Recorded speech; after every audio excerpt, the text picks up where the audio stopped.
Hey guys, this is Red Hood 420, and we're bringing you, if you guys haven't seen the posters there, Star Wars The Force Awakens movie review. I'm glad you guys are viewing this YouTube video. This is long. We've been trying to get this video together for quite some time.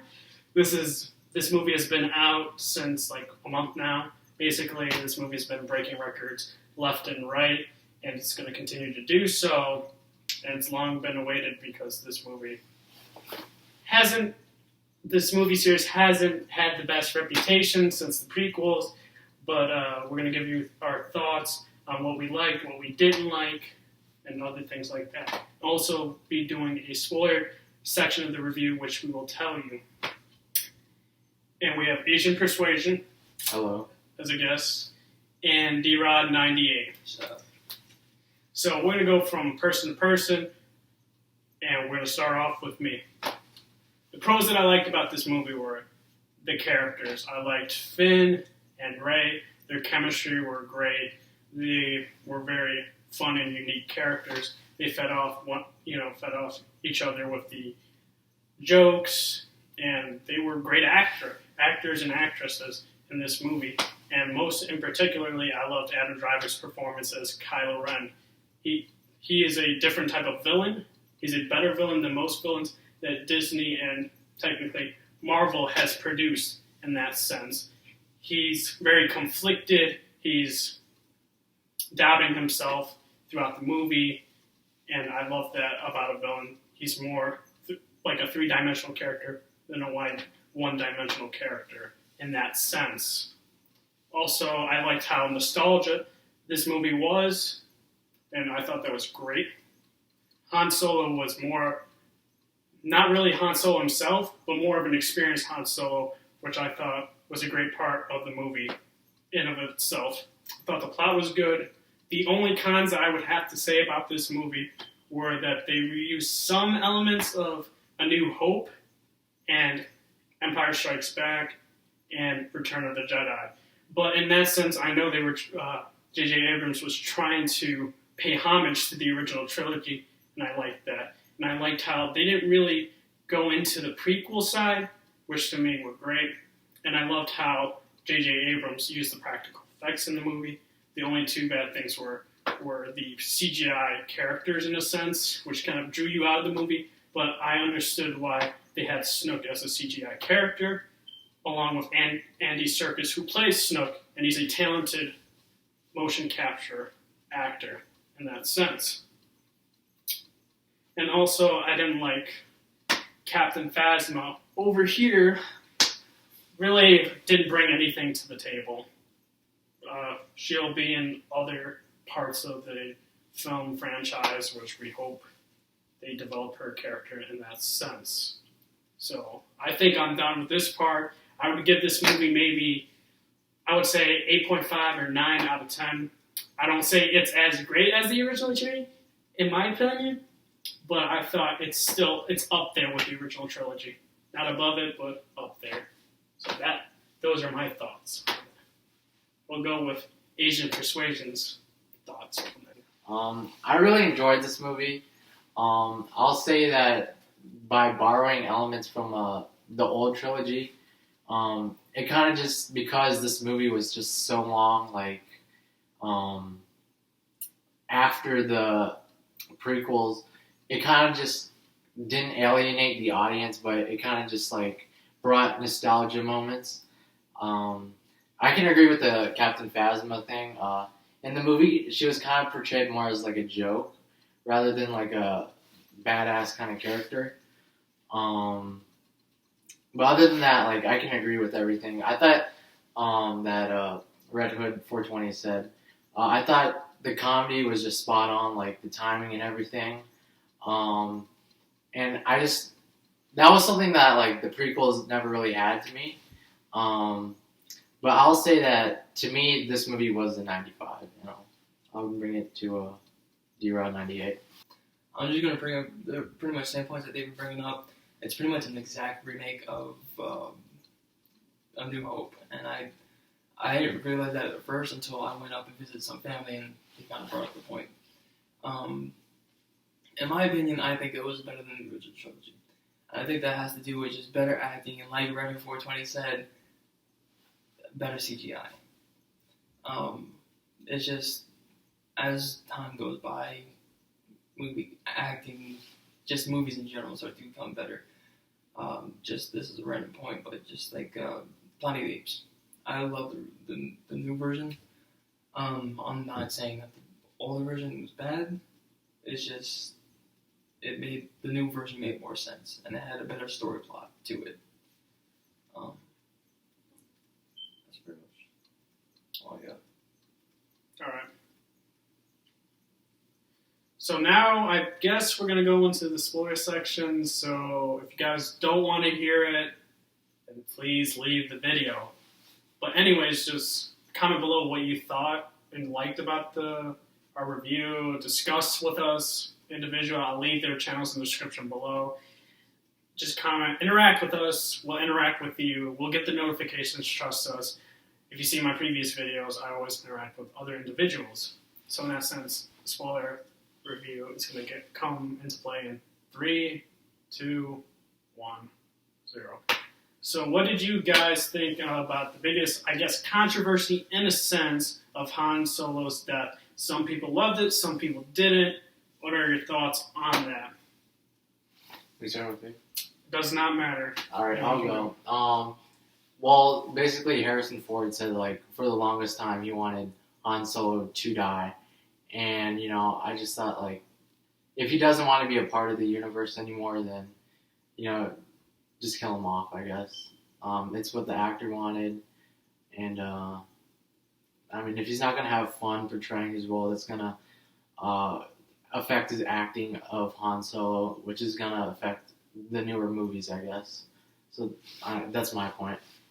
That's not necessarily the fact, though, because, you gotta think about this. He did a whole trilogy doing Han Solo, and he was, he might not have liked it, but he still went through with a whole trilogy. Well, I'm just saying, like, he might not have, like, as emotionally invested. Yeah, he might not be emotionally invested into his acting of Han Solo anymore. But, you can't just, because he never was in the beginning. Or, he never really had any opinion about Star Wars from the start. He didn't really like the whole thing about it, so, you can't just lose something that you never had, is what I'm saying. Well, I'm just saying, like, just to honor what he wanted, just like, if he doesn't want to do this anymore, you shouldn't have to burden him to act anymore, I guess. That's the point I'm trying to go through. Yeah, my point in this is, Harrison Ford, of course, he wanted to be killed off in An Empire Strikes Back. But, George Lucas, I believe it was merchandise, I have no idea, that kept him into the Empire Strikes Back and Return of the Jedi by paying, Harrison Ford a lot of money, just like how Disney pays a lot of money for Robert Downey Jr. to come back every time he doesn't want to, because money talks in that sense. But Harrison Ford, I can understand that, he wants to get out of the franchise. And he's an actor, and you get to sign contracts and to get in the movie. And the only way he was going to come back in this movie was to get killed off in The Force Awakens in that sense. But we can talk about what you guys think as in terms of how it was executed. To me, I thought it was executed well in the sense, brought a little reminiscence of The Empire Strikes Back with Luke Skywalker and Darth Vader, but in that sense it would be like Darth Vader killing Luke Skywalker. But, it's like Kylo Ren trying to get rid of the last hope he has in that sense to get into the dark side because he doesn't want to be seduced by the light, and Han Solo is trying to bring back his son into that light side. See, no, I'm just going to bring up this point. I'm going to disagree with you, with Retro 420 said in the beginning about Kylo Ren being an amazing villain. To me, he's just a emotional person, like an emotional person that's just trying to follow in the footsteps of Vader. It's just, I just don't see him as a strong individual, and, yes, the argument can be made that he was going to turn to the light, but I think we all know that he was never going to do that in that movie. And also on that fact, he just doesn't seem like in that scene where he's fighting, where it seems that he's fighting the light. Yes, it's a test, and yes, there was a little bit of emotion in it, but I think there was only one way out of that situation. When you mean by a strong villain in that sense, are you talking about his motivations? Yeah. Because his motivations are clear that he wants to finish what Darth Vader was going to do throughout the films. And I said this in the beginning with you guys or some other people, like a friend of mine on a PSN chat. He had the same problem as, like, let's say, why is Kylo Ren doing this?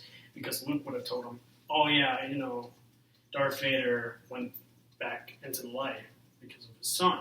But because of Snoke, which I thought in my mind, because I thought it was kind of clear to me in a sense, and I'll go into this further in detail, that Snoke said Darth Vader was seduced by the light because of his emotional investment in Luke Skywalker. And that this is making a parallel into the emotional investment of Kylo Ren with his father, and he has to get rid of that, and Darth Vader should have got rid of that in The Empire Strikes Back with Luke Skywalker. Because without Luke, and then let's say if Luke was dead this whole time and he didn't have a son, nor did he know he had a daughter, he would have remained in the dark throughout the films. But, see, I disagree with the seduce thing because he wasn't able to kill his son.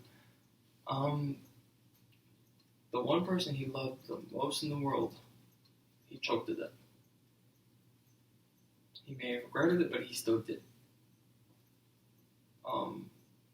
So, I don't believe that it was, and also you gotta remember, Palpatine was the entire time was telling him to bring Luke to the dark side.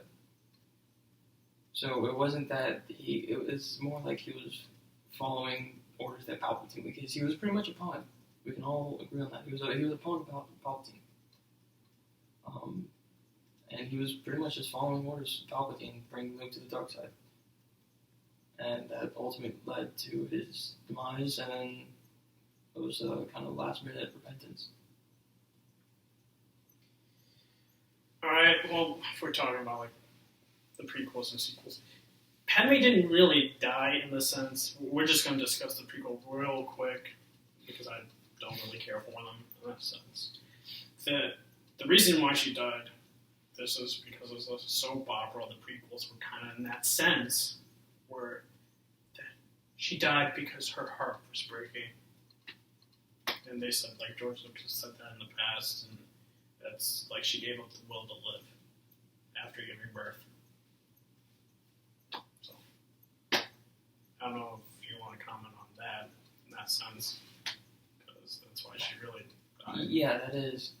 But you gotta remember, if Obi-Wan wasn't there, he would have went through with it. Because Obi-Wan was the one to stop him in that scene. Well, I'm pretty sure he sensed Obi-Wan, though, in the ship. That's exactly why he stopped. No, he Or, didn't. no, that's why he got why angry, and then Obi-Wan came out, and he stopped. Yeah, because if Obi-Wan was never there, then it wouldn't have happened. Then he would have went through with him. No, As it was, Anakin was already in an emotional state.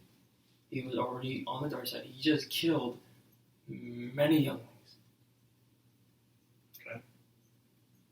And he was just about to kill Padme. And even if Obi-Wan wasn't there, that means he was still willing to do it.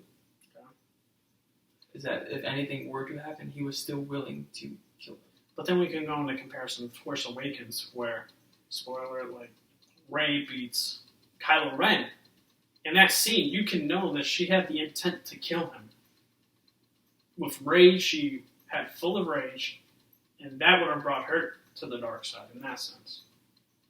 Which kind of brings in the comparison of the prequel, which I think we're going to get off of the prequel. No, it kind of brings in the comparison of the Of the original, when he's fighting Luke and Palpatine's just sitting there like, yes, do it. Okay.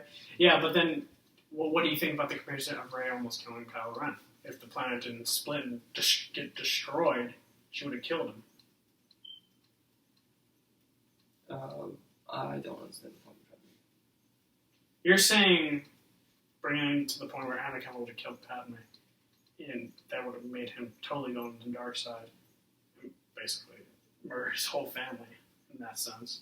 But then Rey also tried to kill Kylo Ren. But there's a difference. She didn't love him. She didn't know him. Oh yeah, no, but what I'm saying is that anyone could really go into the dark. Anyone can be seduced by light, by dark, by good, by evil. In that sense, that's what I'm trying to make. What I'm trying to say is, in the script, people didn't realize what the motivations of Kylo Ren were. This was the main whole discussion of this point, were the motivations, and his motivations were to be like Darth Vader, but not being seduced by the light. By just finishing what he started by killing his father. This was just because the whole point was never to make a similarity between the prequels. It was just to make a similarity, a big what if Darth Vader actually killed his son. That was just paying homage to The Empire Strikes Back. That the whole bridge thing was reminiscence to like basically Darth Vader saying, "Your father." So, what about you? What did you think of the whole what we're talking about in that sense of Kylo Ren's motivations? Wait, what about his motivation? About being like Darth Vader and not being seduced by the light.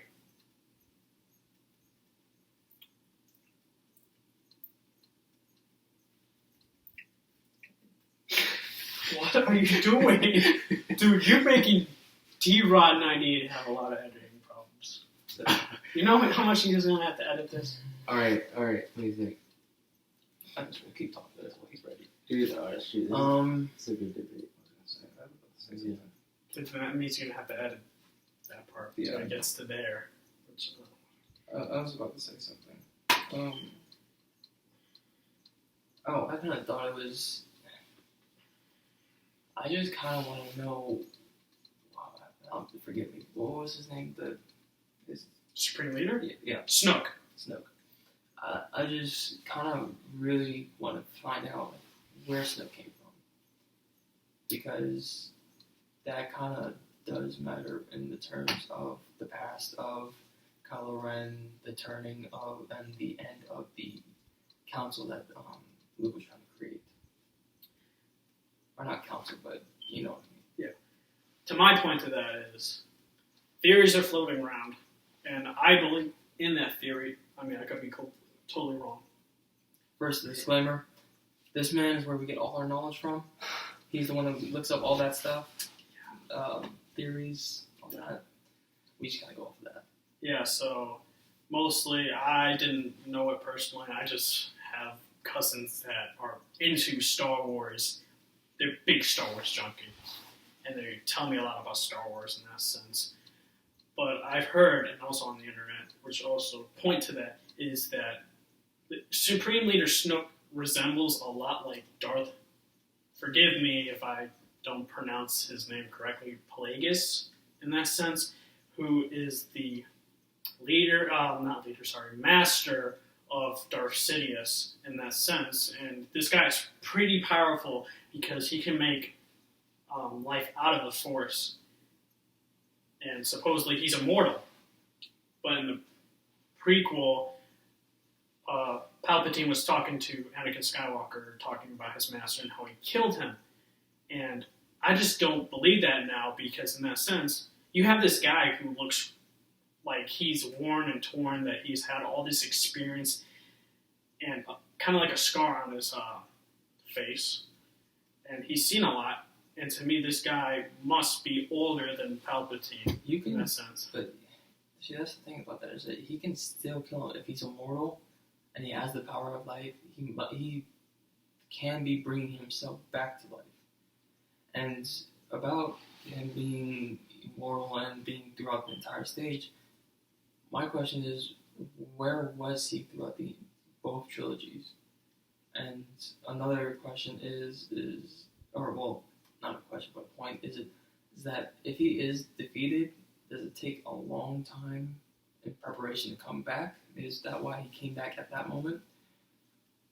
Because if Darth Sidious did in fact kill him, then that's the time period of the prequel, or before the prequel, past the prequel, and past the original trilogy, bringing that all the way back in between the original trilogy and the Force Awakens.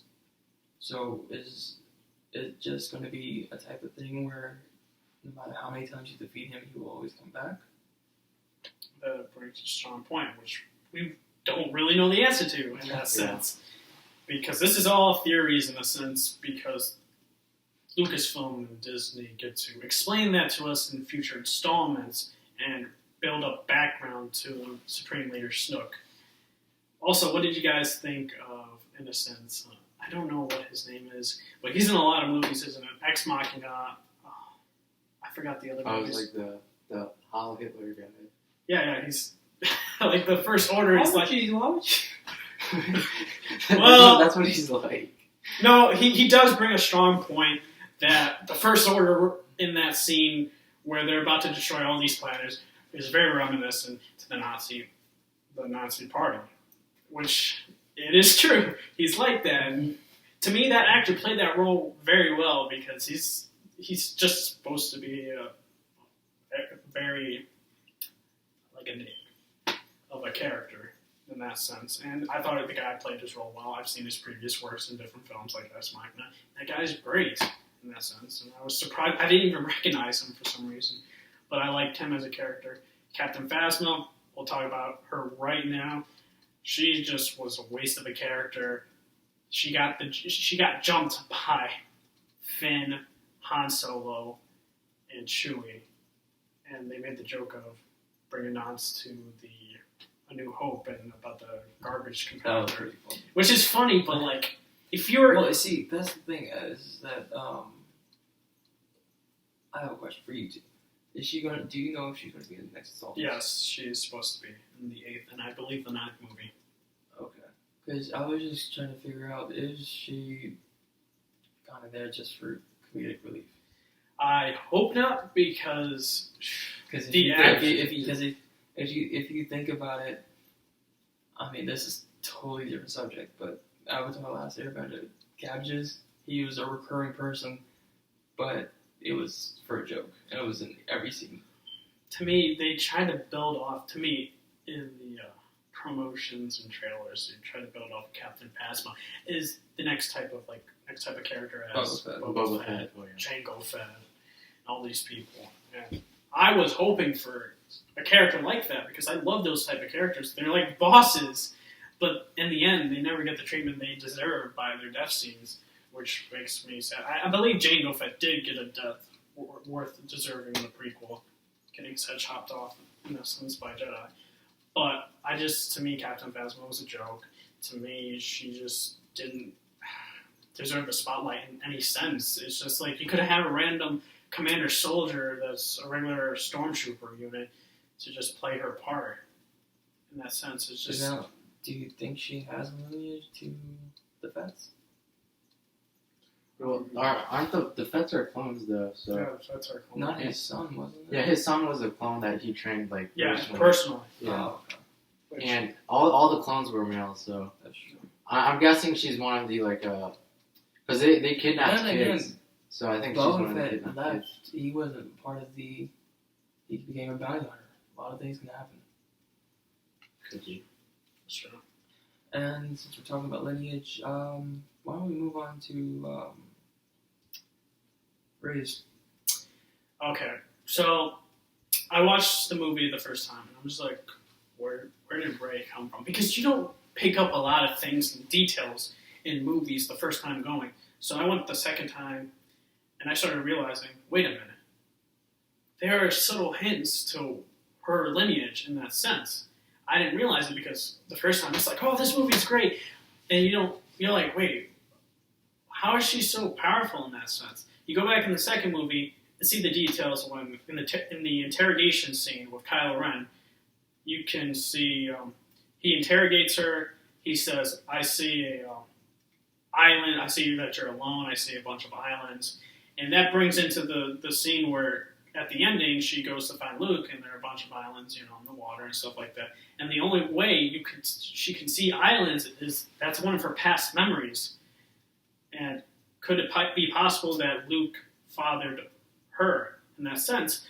But then we go into the whole controversy of, he's trying to, bring in this whole Jedi Order, See, that's and that goes against the Jedi beliefs, and that's how Anakin, went to the dark side in that sense. So it could be possible that he did father her, but just didn't have an emotional attachment to the woman, but we just don't. He would have had more. This is what we're talking about. That is true, but I just... See, this... so difficult. This kind of brought up when I first watched it. I only watched it once. He's the only one to watch it multiple times. 3 times. When I was watching it, there is a possibility that she can be another Solo and Leia child, because if you think about it, and obviously you can tell the previous cast knew something about her. For instance, when they first get to the planet and meet, when they go to the tavern, I forget her name. The short. Yeah, the short hair. Yeah, with the giant eyes. She, when he goes there, he offers her a job to stay with him. Many people have been on that ship. Why would he offer her that one? And I was thinking, because based off of the Solo, and their first kid didn't turn out well, as we already know. So maybe what I was thinking when I was first watching it, and when she touches the lightsaber and gets that vision of her past when she's being dropped off, I was thinking, what if Han and Leia didn't want that type of life for their newborn after what happened to Kylo Ren? What's his name, Brandon? Ben. It's they pay homage to Ben Kenobi. Yeah. And it just, and that could explain why they put her. I'm just gonna assume it was Tatooine. No, it's Jakku. Jakku's Jakku's a different planet. That's right. I haven't watched them all. He watched it 3 times. That's why.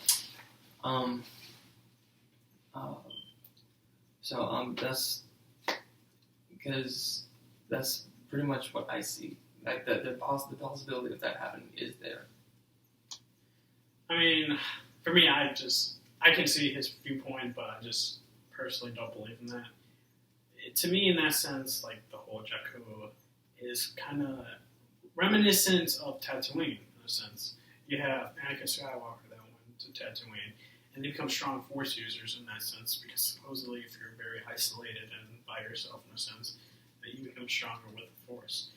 And Anakin was there, Luke was there, and now Rey is on Jakku, which is basically like Tatooine in that sense, very deserted, by herself, alone. And then you brought up the point where I think you said that Han gave her the job. To me, in that sense, it was more like Han was just trying to, I don't want to say make amends, but in that sense, he was just trying to pass on his teachings, in that sense, to another person that he sees that is kind of like him in a sense, but to me is just like, if they knew, they would have said something. They would have been like, oh my gosh, you look very reminiscent. Because you saw in the previous visions she had that when she was left, she looks literally the same as she does now. And they would have said something in that sense. And to me, Ben is a lot less powerful, but then we have to go in the factor, we don't know how powerful he is in the battle with Rey, because 1, he got shot, 2, he was conflicted when he killed his father.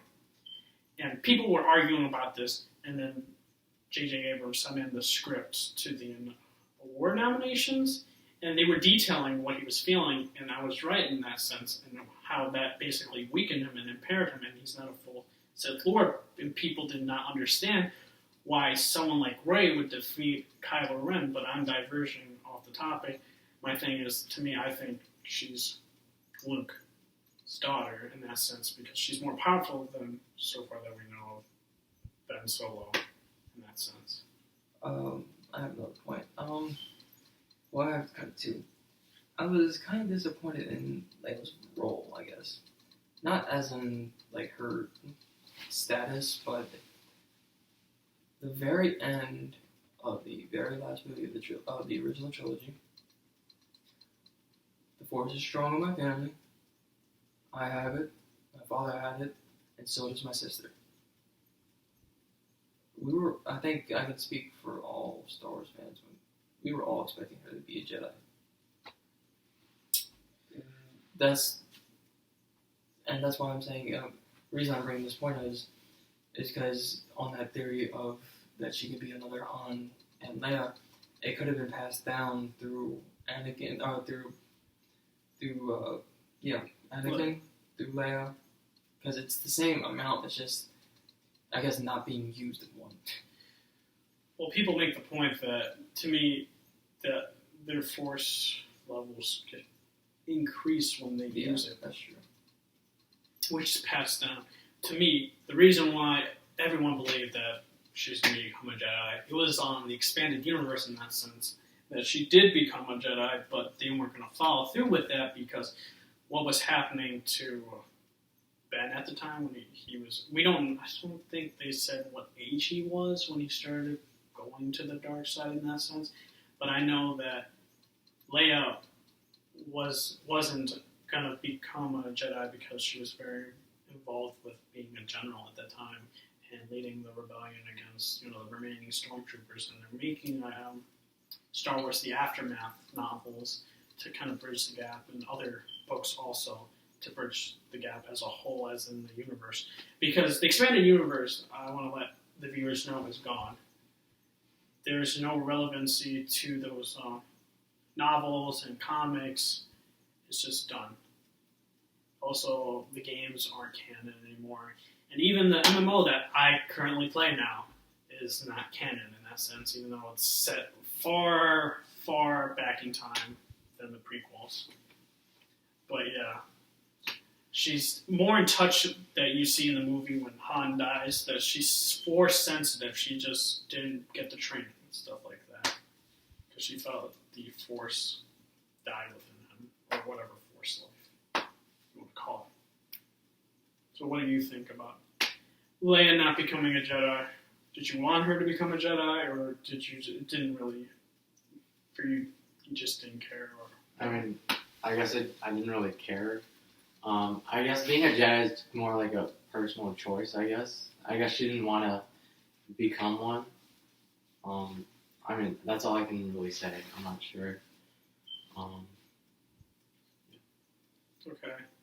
We can also discuss what we thought about, let's talk about Chewie's reaction. Oh, wait, hold on. I have one more. But you remember when I said I had 2 points and I brought up the first one? Oh yeah, just bring up your... When you talked about the power of Kylo Ren and how we don't really know it. Yeah. Throughout the movie, we were seeing just how strong Chewie's bow weapon is. Mm-hmm. Getting shot in the stomach with it, Yeah, he was bleeding out. that's a lot of power. And still able to fight and almost beat 2 people. Yes, they might have been new to using the lightsaber, but still almost beat 2 people with a powerful shot from Chewie's crossbow. His power is obviously more than shown. Yeah, so we didn't really get a full extent on his power. And also, he was kind of technically holding back on Rey, because we saw in the movie, in that fight scene, that he wanted to teach her the ways of the Force, even though technically he doesn't really know all the ways of the Force because he's still a Sith apprentice, because he didn't complete his training, which is suggested by Snoke. And technically, what we were talking about before, when it was,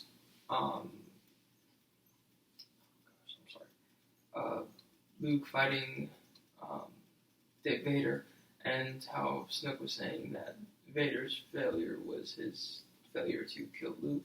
Yeah, because he was. It's kind of like, as we said plenty of times, you can see repetition from A New Hope, or from the original trilogy to the very first one. What I saw was the fact that it was pretty much the battle between Luke and Vader, with the ending of Rey versus Kylo Ren. Is Kylo Ren Vader, and they're both trying to seduce them into the dark side. Yeah. It was funny to me that I kind of thought, after I read the script, well, details of the script, I didn't read the actual whole script, because I read a news article from IGN that they were talking about it, that supposedly at the scene where she was about to kind of strike him down, in a sense, was that she was getting suggestion voices by Snoke, which I thought was interesting in that sense. So what do you guys think about that and that notion? Do you think that Snook thought that Palpatine was too incapable of leading the Sith Empire? Yeah, and that's why they, I guess, had a falling out, and this is all going in theory, of course. And Palpatine managed to be able to kill Snook, and then ended up, like I said earlier, where it takes time for him to, I guess, gather all the force to be able to come back, and then that's when he just comes back and goes, "This is terrible. I'm going to fix this." In that sense, in that regard, you were saying, just in Sith history, it's more of he's the apprentice, and there can only be one master and one apprentice, and the only way you could do that is the apprentice killing the master. Then my question is about that is, why did Dooku never go to try to fight Palpatine, and vice versa? Well, I guess there's an answer for that, but why did Grievous never go to try to fight Dooku? Because in a sense, I would have to say that they didn't know, like... I mean, I guess I understand Palpatine and Dooku. Palpatine, because to me... Palpatine at that time was still Chancellor. Well, if we want to go into the Sith Apprentice and the Master, the only time a Sith Apprentice would kill their Master is if they know they had a chance to kill them. If they thought they were stronger, or if they would go a cowardly way and not attack them directly, because, like, how Sidious killed Darth Plagueis was that he killed him in his sleep. Didn't actually come in a direct fight. That's also my question, is how, if Palpatine knows that this man is immortal and he cannot die, he has the power of life, how does he think that he is stronger? Unless, of course, he was taught those same techniques. Supposedly, well, this is going in the expanded universe, of course, but they're not going to follow the route, is that in the expanded universe, Darth Sidious made clones of himself and stuff like that, and was also a spare. So I guess you can say it was I guess you could say it's kind of just him just kind of rebooting. It's not him actually reincarnating. I don't know. It's just him. It's kind of like a bootleg version of. You talking about Snoke right now? No. Darth Sidious's version of cloning, even if it's not canon. Darth Sidious' version of cloning, and how it's a kind of weaker way of reincarnating. I guess maybe that's how he. But he kind of saw it as equal grounds, I guess. Because I have no idea. Up to this point, I don't know if Darth Plagueis was in the expanded universe, so I have no idea on that front, so I can't really say that, but the theory has some validity to it, I guess. But then, what do you think on this matter? I mean, I don't really have an opinion. I guess it's just all theories right now. Okay. I never thought about it. I also follow some of the news, and we're going to talk about what we thought. Yeah, they called El Chapo today. No, well, not that, but that's a good one. No, we're going to talk about in news that Samuel L. Jackson had an interview that was talking about the lightsaber duel in Star Wars The Force Awakens, and he made a joke saying the they should go back to lightsaber school or something like that. And to me, I completely disagree with his statement in that sense, because in the prequels, to me, the fight scenes with the Jedi and stuff like that were so choreographed that if you were just an individual there, you're just like, oh my gosh, they're flipping so much. This supposed to be stunts or something, like it's like a play or something. To me, it just didn't feel realistic, and always the original trilogy to me, The Force Awakens, it seemed like they were fighting for their lives and not just playing around, doing all these jumps and stuff like that. Well, me and him tend to disagree a lot. A lot matters. Mm-hmm. You gotta remember, they didn't have any training, so of course they're gonna try to do whatever they can. Yeah. So, and they obviously can't do force jumps. They can't have that, and they can't use the force. So that's why Jedi's in the prequel were trained. This was the discipline. Was learning how to protect themselves and protect others. So obviously they're gonna have to be known how to use their environment, I guess. Well, I'll also disagree, because that has some validity to it, of course, in that sense. And shout out to BioWare, because I love your games. Love playing your Star Wars MMO games and Mass Effect series and Dragon Age Origins and Dragon Age Inquisition, except for Dragon Age 2. But we'll talk about the Star Wars MMO with the CGI movie type things. And they show like a little bit of the Force jump, but they show all the grit and about them surviving. And this is before even the prequels, in that sense, with the Jedi and stuff like that. And it looks so cool, and like they're trying to survive. But like in the prequels, to me, the fight scenes just look so like just really choreographed in that sense, and then like seem real to me. That's what I think personally. What do you think? What do you think by the comparisons of the prequel and the original trilogy with The Force Awakens? I mean, I don't really like the choreographed nature, because it doesn't seem like real or authentic, I guess. But I feel like there's more emotion when you just slow down and then you're just fighting for your life. Those are my favorite types of, I guess, Star Wars lightsaber battles. So, yeah, I like the original trilogy and what The Force Awakens did. I'm gonna say something you guys are gonna help me at. You guys are gonna hate me, and I know the entire internet's gonna hate me. I really didn't have a problem with prequels. Wow. I didn't really have that big of a problem with prequels. You like Jar Jar Binks? Again, I was a kid when they came out, so yeah, I love Jar Jar Binks. You didn't even rewatch it? Did you rewatch it? I mean, Jar Jar Binks. you gotta remember, this was a movie for both kids and grown-ups. So you have to remember, there had to be comedy like that. I have to disagree, because kids are watching The Force Awakens and it has some dark Think about themes. the cartoons that were out at that time. The comedy cartoons. Okay. Think about all the humor that was like that. There was also Star Wars cartoons too, but they actually had some. Those were serious. Those weren't comedy. Yeah, that's what I'm saying. It was Ventress. Ventress was those were really old school like cartoons back then, and with Count Dooku, and then they went into the Clone Wars thing, which had some comedy. Yeah, I really like the original version, by the way. What are you talking about? The cartoon. Cartoon, yeah, I yeah. Clone Wars. I never saw the Clone Wars movie.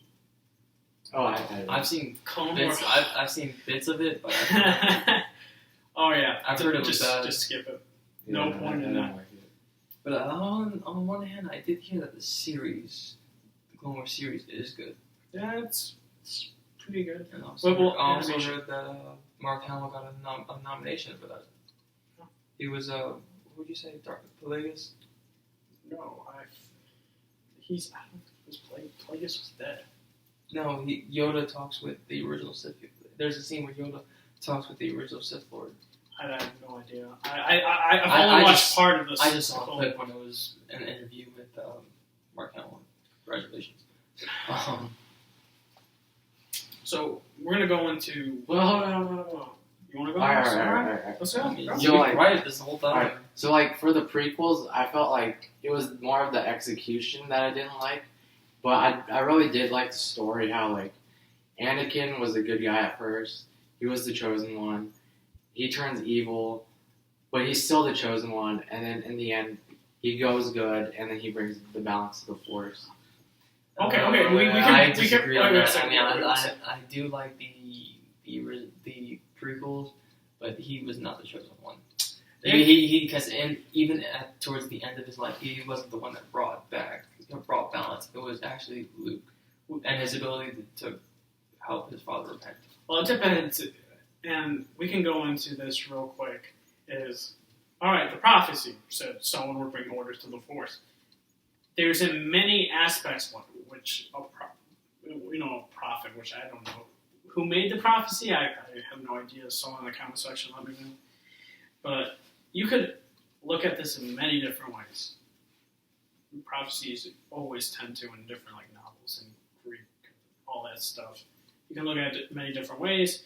In a way, Anakin go to the dark side could bring order to the Force in that sense. Because good and evil always needs a balance. You can't just have just good. That doesn't have balance. Good and evil. I know in reality that's not how it works, but in a Force way, though, in that sense. But then you could also make the argument that Anakin killing Darth Sidious brings balance to the Force. Or we can make the argument that Rey could also bring balance to the Force. So we don't really truly know who actually, to me personally, I don't know, because after looking at this in so many different angles, who truly brings balance to the Force. Because we're going into a new trilogy. So that food for thought, if you guys want to comment below. So about that Jar Jar's the new Sith Lord. Man, I would have left the theater in a heartbeat if I saw him there. But what if... I don't care if he was a Sith Lord. I would have left. What if Snoke is just a shriveled up old version of Jar Jar? I would cry. I'd cry in the theater and leave. I would be so sad. But we'll talk about in a bit. We're going to be wrapping this up pretty soon, say with 5 or 10 minutes. We're going to talk about what we think is in the future installments, what we think might happen. Do you guys think that Luke Skywalker is going to be the next Ben Kenobi in the way of teaching Rey, with the ways of the Force? Without a doubt. Yeah. Okay. Just like how the movie ended, we can kind of tell. It's just kind of... He was the one that taught him about the Force and everything. Yoda didn't really teach him. He kind of enhanced. So, without a doubt, I think he's going to be an Obi-Wan. Alright, let's go into... Do you think that... Alright, big food for thought. Do you think, let's say, if Kylo Ren goes back to life, do you think fans would want to forgive him for killing Han Solo, a beloved character? Wow. No matter what? No. Alright, just making sure. Saw that. I know. I'm just making sure if any, because, that was Darth Vader, everyone forgave Darth Vader. They're like, oh yeah, I forgive him. But in that sense, though, we have to realize in Darth Vader, because he killed people we didn't really care. Yeah, even the younglings. Obi-Wan, we didn't know at first. He was just some old guy that was in the desert. Yeah. But then prequels came out and we're like, oh, he was actually a really cool dude. Even though he killed innocent children. No, I'm talking about Obi-Wan. No, I know. I was talking about everyone was able to Anakin. forgive Darth Vader. Oh, yeah. I mean, but though his point though But also those agrees are with the mine. people We're all we doing don't know. prequels, yeah. So in that sense, but Kylo Ren actually, Han Solo is someone we deeply care about. When I saw that, Mom was like, "Don't you do it." Yeah. Don't you do it. Yeah, my mom was like, "Damn, this is bullshit." I was just like, "Oh, no." So, what do you think? Do you think fans don't forgive Kylo Ren for killing? Yeah, Solo? definitely. You chose your path. We don't. But then again, AsianPerusasion. I'm just gonna bring this up because and all three of us, we've all watched Code Geass. That's an anime for you yeah. viewers that don't know that. We all know. Remember his brother? Yeah. We hated him, and then we liked him. Okay. We're not gonna say anything in specific, but we hated him after what he did. And then when it finally came, we felt sorry for him. So I guess he'd have to like really find a way to redeem himself. Yeah. But do you think fans as a whole would redeem? Or like just be like, I forgive Kylo Ren? There's always criticism. Yeah. Like, there's never. I know, but I'm just saying, like, as in like 80% of the fans or 70%. Do you think they'll actually forgive? I think it just depends on the situation. Because he has to do something really Yeah, big. like it depends on Like that when Vader turned good, and we even watched the prequels, there was really nothing really emotional that we could connect to with Vader that he actually really did that was really wrong. I mean, yes, of course he did all the wrong stuff, but it was just kind of the turning of him, and we were just kind of like, okay, that happened. He's evil, but then he turned. There was nothing really that big. We were connected to this character, Han Solo. We were so connected to him. Yeah. And when we saw him walking down that catwalk, we were all ready. We were all ready. We were all about to jump out of our seats, man. All right, we can also discuss in that sense. I guess we're just Well, we got two more. We got two more topics. So let's it's like have 54 minutes. two more topics. Slow. It's 54, but then we got editing and stuff like that. Yeah. Okay, Take over well, the let's stop. Well, we'll do two more topics real quick. We'll go into. We already just discussed about Kylo Ren in that sense. Okay, let's talk about Kylo Ren. Do you think he will turn to the good side, or do you think this guy will progress more evil by the movie? I think he's not changing light. I Because think of what Leia did to Han before he went. She begged, she pleaded for him to save her son. And I think even though she knows what happened, she's a mother. Yeah. She's gonna plead, beg Rey to do it. And Rey, I think, is gonna have a better chance because it's a new person. As you can tell, he was already afraid of her. Yeah, well, she was looking at his thoughts too, which makes him afraid. So I think those two are able to connect on a certain basis, and I think she's gonna have a better chance of turning him back rather than his own father. So you go. Okay, yeah, I'll go. Actually, I guess I kind of changed it, but I guess like it could kind of go either way. Just like how he values like Darth Vader so much, just he might follow down the same path as Darth Vader, or he might actually try to accomplish what Darth Trader. Traitor. I guess that kind of works. But, Darth Vader, what he was trying to do, like try to finish what he started, like he said. Oh, okay, you go. I do have one question. How do you think he this is no question whatsoever. There's no question about this topic. He's going to meet Luke again. Right. How do you think that if they're going to be trying to turn him back, do you think Rey and Luke will be, like, how do you think he's going to react to seeing Luke again? We don't know because, as in a sense, this movie had a lot of information, but also you can't. I had a lot of Movie stuff. Directors, in a sense, we as fans would love like 3-hour movies. I can't speak for them, but I don't care. Star Wars, I could Yeah. last 5 hours. Me there personally, but with an intermission. Disney is just like, all right, let's cut the film to this much in that sense. But I want to say, I don't know how to describe this in a sense. How Luke would help, because we don't still know that much. All we know is that he went into hiding, and he just couldn't deal with the fallout of Kylo Ren being Which is seduced by something Snoke. I found very interesting. How he just got him and left. Yeah. He just disappeared. He had no communication with family. He just. Well, no, he had communication. Let's think about what happened. R2-D2 was like rest mode, I think they said it was. I think. And guess what happened when he turned on? Guess who was there? Rey was there, and that brought the map. Which also, I know from a technological stance, Yeah. there's no figuring out Yeah. whether a robot can sense the Force. Yeah. But it could be that Luke, because remember before he's leaving, and again, I think it was another allusion to New Hope when Leia, it shows when we see Leia in the hood, putting the disc into R2D2. into R2D2 and running away.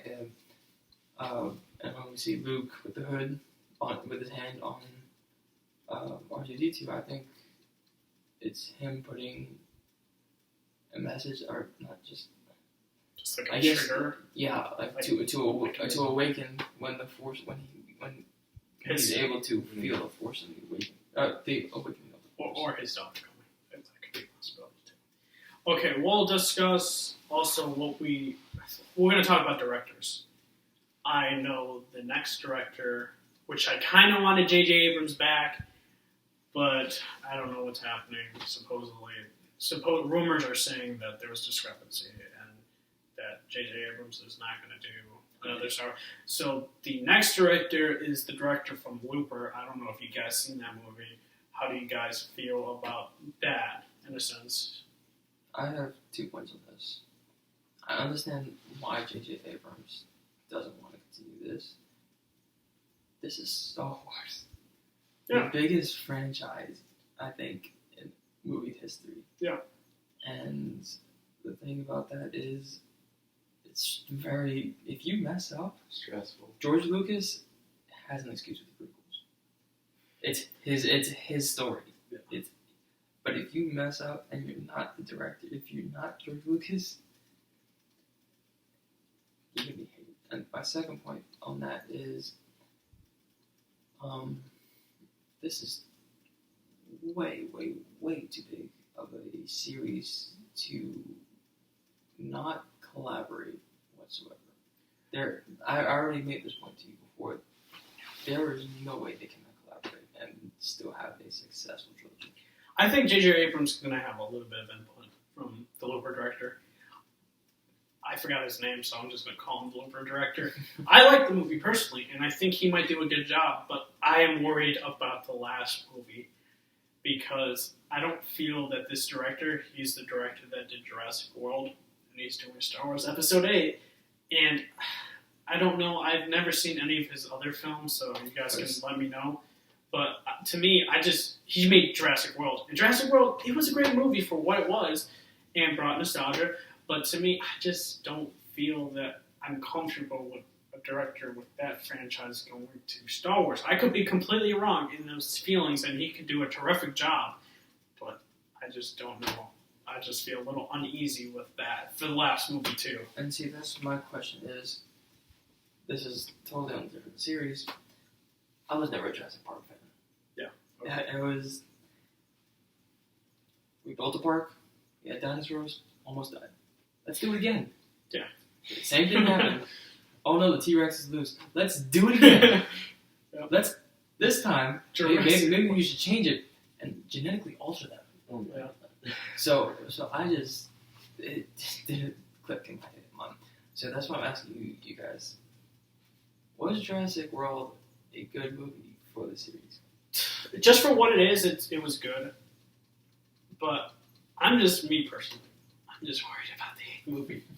I could be completely wrong. These are just feelings I'm having, which I hope you guys can tell me what movies this director for Jurassic World did, and I could be more relieved. But I just don't know if he's a good director in that sense, because Jurassic World, just Jurassic Park in general, you don't really need a good plot. I mean, you need some good characters and good chemistry, and that's just it.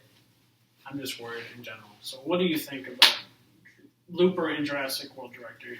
Are you fine with the Looper director? I haven't really seen Looper, so I can't really say.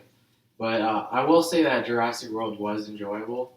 It was a good summer flick for what it was, but I guess just like for the Star Wars franchise, like I am kind of like scared. And I feel like with J.J. Abrams, like it's a very stressful job, and like if you fuck up Star Wars, like, that could mess up your whole career. Like, you could be hated because, you know, George like, Lucas yeah, is hated already. But yeah, I guess that's just my point. Okay, so I guess this is going to wrap things up. I hope you guys enjoyed this video. Hit the thumbs up and subscribe to get my new content for Let's Plays of Mass Effect and also Rise of the Tomb Raider. And our next movie review together will be Deadpool. And we will try to get that movie review as soon as possible. I know I'm going to the midnight release. They might be going a little bit later. So, We're still in high school. yeah, they're still in high school. I'm a freshman in college. So we'll be doing that. I know I want to be doing a game review of Metal Gear Solid 5. Hopefully he'll be done with it and we could bring you that type of game review. And if D-Rod's done with D-Rod 98, I want to play the Fallout whole 4. story.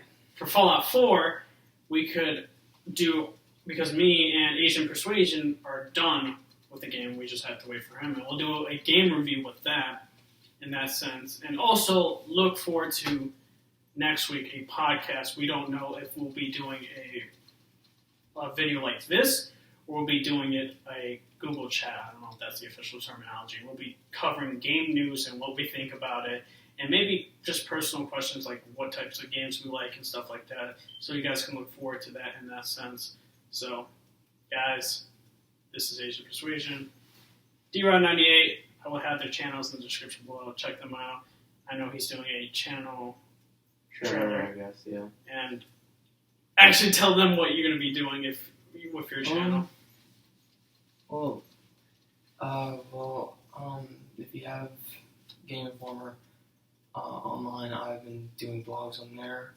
I am going to start streaming gameplay and multiplayer with these guys, especially The Last of Us. Just walkthroughs, pretty much. So walk through. And just a whole bunch of different stuff. Okay. So besides that, like, are you gonna post YouTube content, or are you just gonna just do the Game Informer reviews and other and Twitch? I'll do YouTube stuff.